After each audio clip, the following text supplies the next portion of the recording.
All right, guys. So one of the things about the Biden administration that we must continuously call them out about and hold their feet to the fire about is the vaccine and their coronavirus plan. Okay? Because they made big promises, big promises to the American people during the campaign in which they told the world that Trump was mishandling the virus and that literally anybody could do better than him. Okay, they set a goal of 100 million vaccines in 100 days back in October. They said that this goal was unachievable, okay, and that this was a high, lofty goal.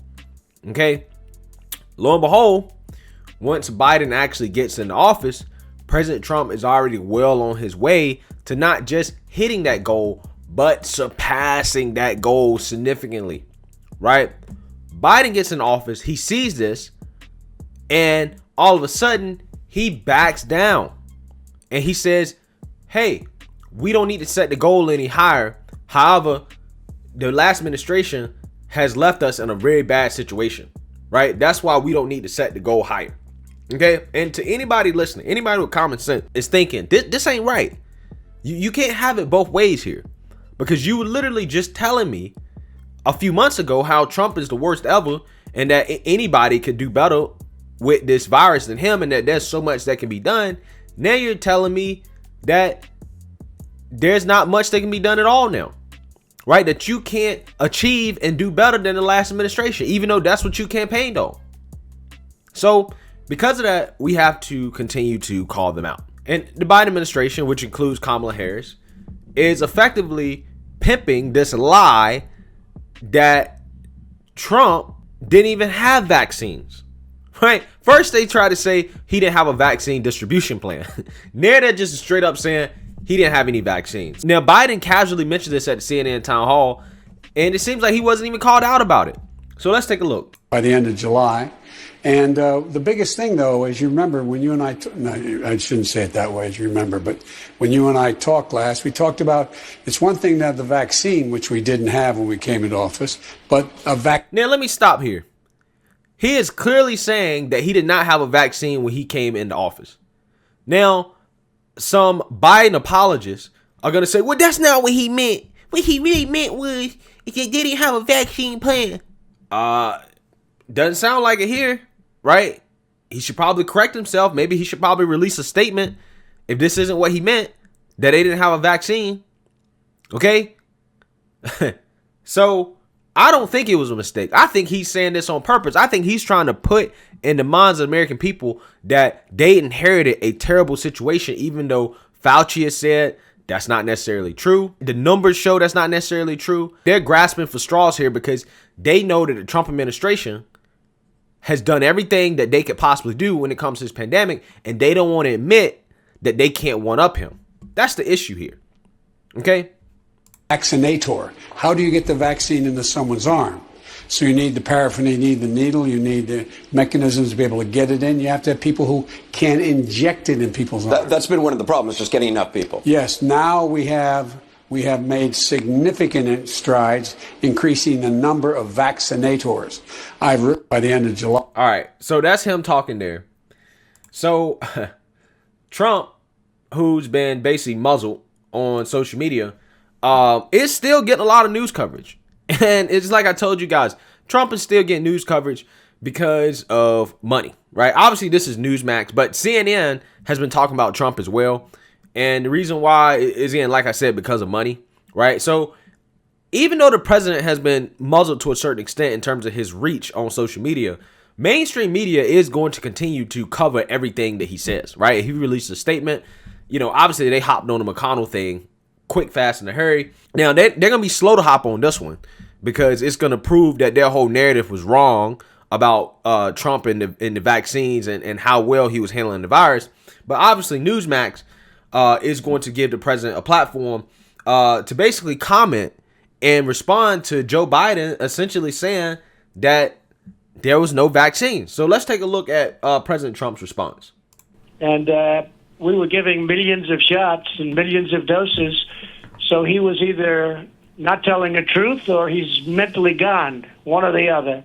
And he's getting, actually, Joe Biden's being killed on that whole thing, because even the haters said, well, wait a minute, this vaccine was announced long before. And I believe he got the shot sometime before January 20th, which was Inauguration Day, long before January 20th. So he made the statement that we had, literally, quote, we had no vaccines. And he is getting lit up on that one, because even the bad ones, even the ones that aren't exactly fans, are saying that was a bad statement. So I don't know. Maybe let's give him the benefit of the doubt. Could he be joking? Could he be what? Joking. Oh, joking. Because frankly, that was a very dumb statement. Hey, one thing I don't know if you just watched Newsmax. You know what's funny? Trump seems to be kind of out of it with this response, where he's just like, you know what, man? Like, it ain't even worth it going in on this guy. Because if I was him, I would have went in. I think Trump was too soft in that statement. He should have straight up just said, listen, no, Biden and Kamala Harris are trying to put a concerted effort out there to try to make it seem like my administration has done literally nothing on the vaccine. When we had Operation Warp Speed, we paid for all these vaccines. We paid for PPE, protection equipment. We've done more testing than almost any other country, right? We've done all the things that Joe Biden has campaigned on. We told y'all that they were plagiarizing our plan. Lo and behold, they get in office, they're plagiarizing it, and then they're trying to undermine the hard work that our team and researchers and scientists have done. They're trying to undermine it by first saying we didn't have a vaccine distribution plan. Fauci said that was wrong. Their Lord and Savior, Fauci, right, basically dismissed that.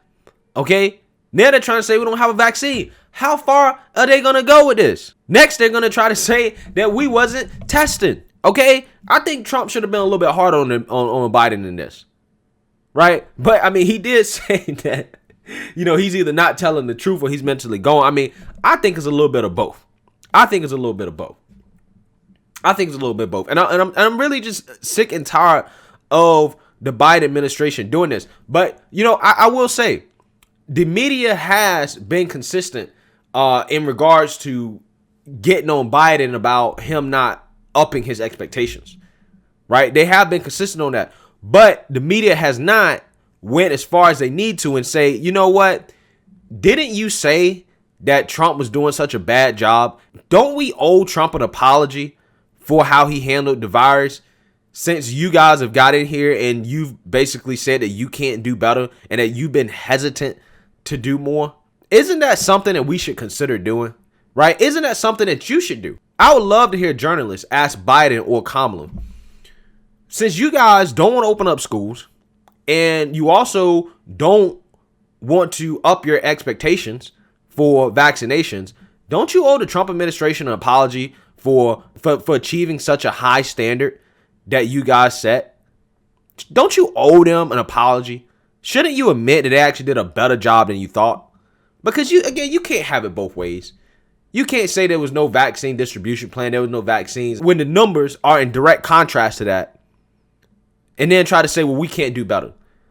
Because if there was no vaccine plan, like they keep trying to say, and we're doing almost 1 million doses a day, more than that now, then when you implement your plan, shouldn't that number skyrocket even more?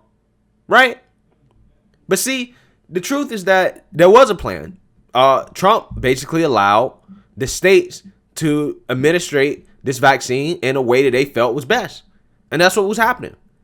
And the Kamala Harris, they're trying to use semantics and trying to say, well, it's not a federal plan, right? It's not the federal government going in and taking control over everything. Trump is actually letting the states, be states.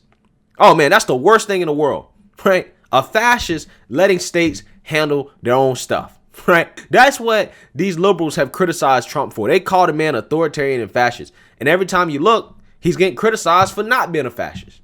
It's really funny how this stuff works. But that's President Trump's response to Biden talking about vaccines. I think that's interesting. I think Trump needs to hammer that more. If I'm Trump, if I'm his team, I would say, listen, you know how great I've handled this virus. I've done it so well that the Biden administration can't one-up me. They're scared to one-up me. That's what I would say if I was the Trump administration. So it'll be interesting to see, what the messaging is moving forward. I just thought it was interesting to see him respond. Let me know what you guys think. Make sure you like, comment, and subscribe. Most importantly, share a Black conservative perspective. Peace.